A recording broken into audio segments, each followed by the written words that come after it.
Hello everybody and welcome back to World of Warships Legends. My name is Spartan Elite 43 and tonight we are going to be doing a video on the Emerald Tier 4 British cruiser. Now, before we get started, I want to show you guys something. Today, the 10th, the hood came out in its own package. Now, first of all, the first thing you're going to be is like, oh my god, it's 20,000? Nope, that's for the extra large. Then you can go here for 18,000, you get the extra large. And these are bundles, they come with crates and that sort of thing, premium time usually. So that's a thing. But if you come over here to the ships, you can get the hood right here for 12,500. So not bad, and it's a very good ship. I do highly recommend picking this one up. If you're a battleship guy, you're going to enjoy it. Well, with that being said, let's jump back over and go over the ship and the reason why we're here. The Tier 4 Emerald. Now you can see I kind of put the green camo on there from Halloween because Emerald, I mean, you got it right. But yeah, let's go over the commander first. We've got Commander Fraser. We have Norman Scott as an inspiration. We've got Beyond Range. And because we don't get high explosive in this, we don't have any perks for high explosive. But we do have Home Run, so a little bit longer torpedo range. We've got Punch Through, which gives you better AP shell damage and penetration. And then you've got Fixated. And then the thing that I get asked a lot is how I get extra consumables, and that's with the legendary perk down here, which you can unlock. Whoop, too far. Oh, come on, Spartan, you screwed it up. Oh my god. Okay, I'm fine. But, as you can see, I've got quite a few Bruce Frasers. So I've got 5 of them unlocked. Those are the white. And if you see the blue over there, that means that you have global commendations. But personal commendations, what you get when you can, get duplicate commanders. Like you get commander crates all the time for weekly ops, and I have all the commanders, so I'm always getting duplicates, and this is why. So if I wanted to go Legendary 2, I could pop this up and give him Legendary 2, and I probably will, but not at the moment.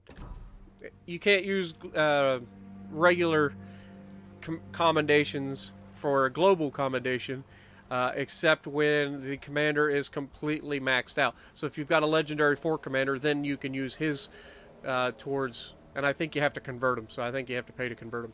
But don't quote me on that. I don't remember exactly. Anyway, back to the Emerald. Upgrades and loadout. You're going to see right away we have the Aiming Systems Mod 1. It is the only equipment that we can get. We are fully upgraded. And then if you go to loadout, you can see I was running some boosters here. I had my epic booster of expertise and my epic booster of commander expertise, but I also had some silver in here too at one point, but I think I ran out of my silver boosters, so I have to convert some and get back to that. Camo is the Type 3 camo from Halloween. I've got quite a few camos that I don't use very often, so it's nice to bring them out every once in a while just to make something look a little different. And of course my Alpha Tester flag. People ask me about this all the time, that's why I keep bringing it up. It is the Alpha Tester flag. You can't unlock it or anything like that. It is literally a gift given to us who were Alpha Testers. And there was also a gift for, I want to say a ship, or maybe it was a badge. Maybe it's a badge that you got if you played a certain number of games. I didn't get that. Survivability. We've got 27,000 hit points. It's got no armor. Keep that in mind. No armor. Artillery. It's got 152 millimeter guns and 7 of them in a 7x1 configuration. 14.5 kilometer range, which isn't bad for such a small gun. 7.5 second reload, which is pretty nice.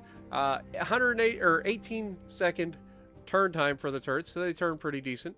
And the AP shells do 3,150 damage, and HE shells are laughable because you don't get them. I don't know why they even put the HE shell maximum damage on there, unless that has something to do with your secondaries, because it says secondary armament 102 millimeter, you dummy. Sorry about that, guys. I'm a little bit of a derp. Okay, so torpedoes. This is one of the saving graces of the ship. You got 4x4. So you have 4 launchers at 4 2 on each side of the ship. It's very nice. 533 millimeters, 106-second reload time, so not bad.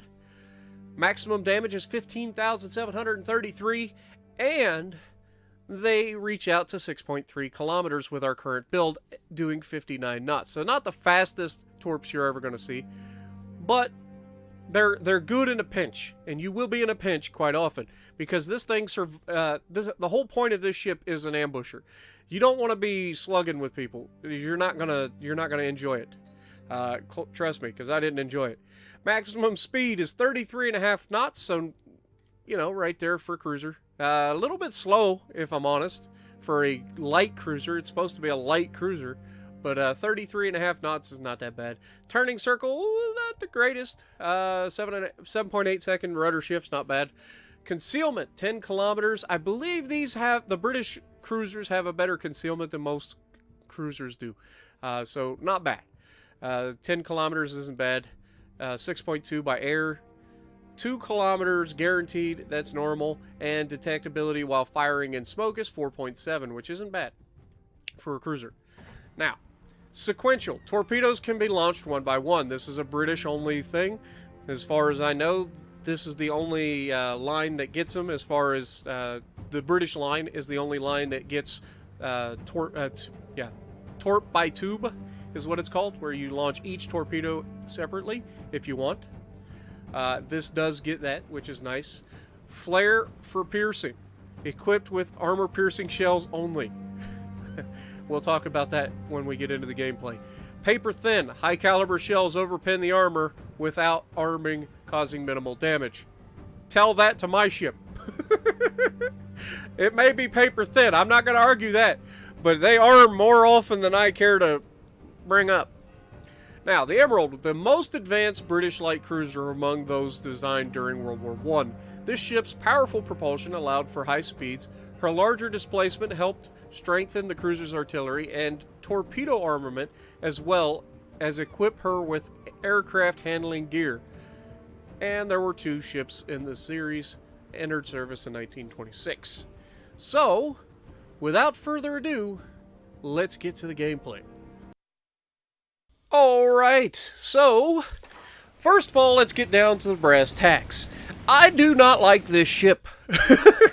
Just straight out of the gate, I hate it. Do not like this ship whatsoever. It is a one-trick pony, and it ain't even a very good trick. So, let's get down to it. Okay, first of all, the good. Now, with the bad. I know what you're thinking. But Spartan, come on. You gotta give it a chance. No, I gave it a chance. I gave it multiple chances, and it is crap every time. But, let me go over some points on why it is crap. First of all, blame me for just being an idiot. We all know I'm not the best cruiser player in the world, let alone a light cruiser that every time somebody looks at it, it dies.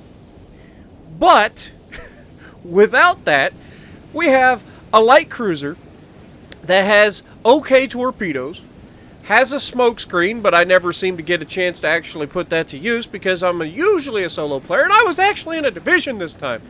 But it's such a low tier that you just don't get matches like that. Most of the time, you're going to get matches like this with lots of islands, and you just don't end up using your smoke screen very often. Now, I know there are a few players, I'm not going to mention any names, none, who are going to mention that I could have used smoke properly in this match. And you are probably correct. However, I didn't. I didn't use it correctly at all. And again, that goes right back to me saying, blame me because I'm a dummy. I'm not very good in these sorts of ships. Now, let's get down to what this ship is. It's a light cruiser. It has fast-firing guns, and they fire only armor-piercing. Now, I know what you're thinking.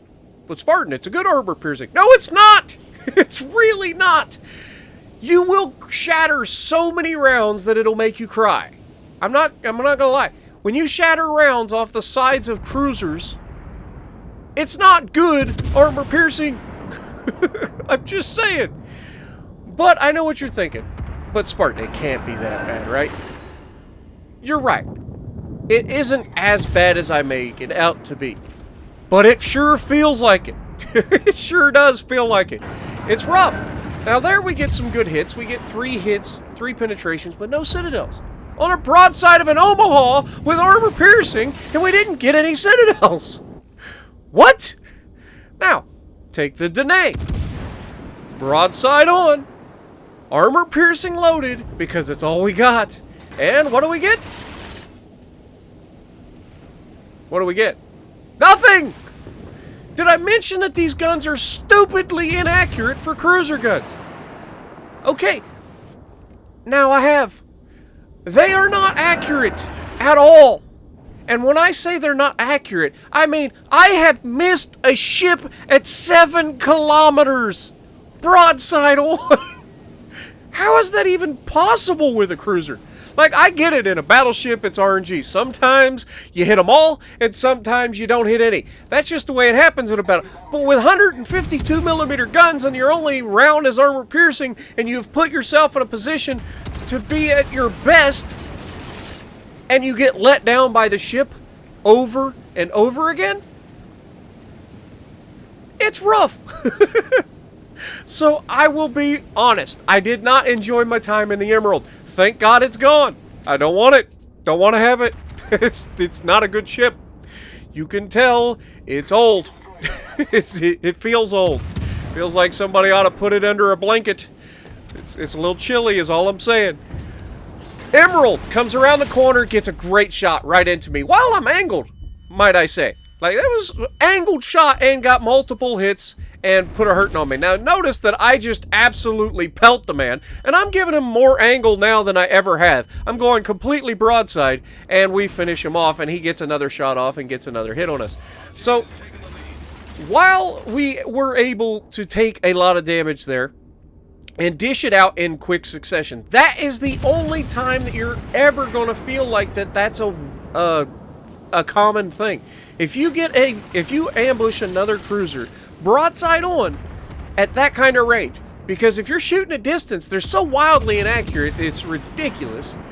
The rounds take 10 years to get to the target because they're firing 70 yards or 70 or 80 yards straight up into the air, which is great if you're sitting behind an island. But again, how often do you get to sit behind an island? And look, 3 shells hit, 2 of them shattered on the side of a fucking Marblehead. What is that? It's a Marblehead. It's not a battleship. It's a light cruiser that is known for being citadeled into oblivion. And we're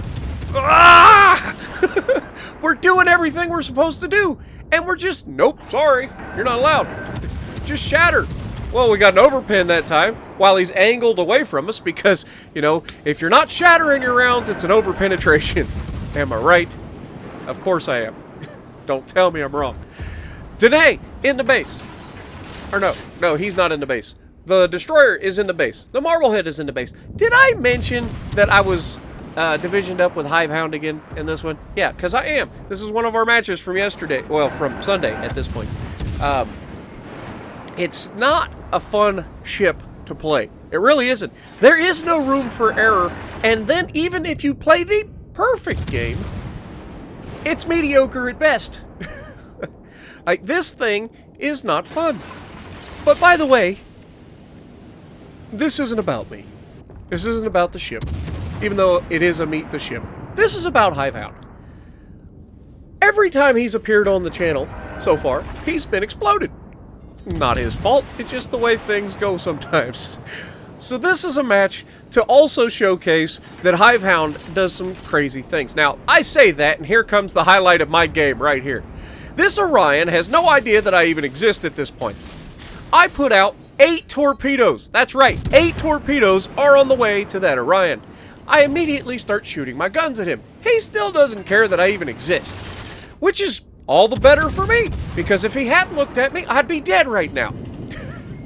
But if he continues sailing in a straight line without any change of speed or course, he is in a world of hurt. Because, as I mentioned before, this ship has 16 torpedoes, and they're not half bad. Wait for it! Hello! Yep, goodbye. And that's how the cookie crumbles. Now, I am trying to get some resets. They were in our base. We've got guys capping their base. Our guys are actually in position to spot and therefore reset them. They are not in a position to do the same to us, which is preferable. That means it's a guaranteed win. But we don't like that. We would rather get into a position to kill everybody. Now, that being said, I didn't. I'm just sitting here taking what I can get because at this point I was so frustrated with the ship that I was just like, I want the match to be over. I've done okay. I'm going to put this up regardless because I suck in this ship. It's just that simple. I ain't making excuses. I'm bad in this ship and I don't like it. It's not an Iowa. I know what you're thinking. I beat you to it. I get it. I really do. It's not a Lightning either, right? But the only thing that it's good at, it isn't even that good at. And that's why I don't like it. Because I don't mind going to Tier 4 and playing cruisers. Because Tier 4 is one of the few tiers, Tier 4, Tier 5, one of the few tiers that playing cruiser is actually viable.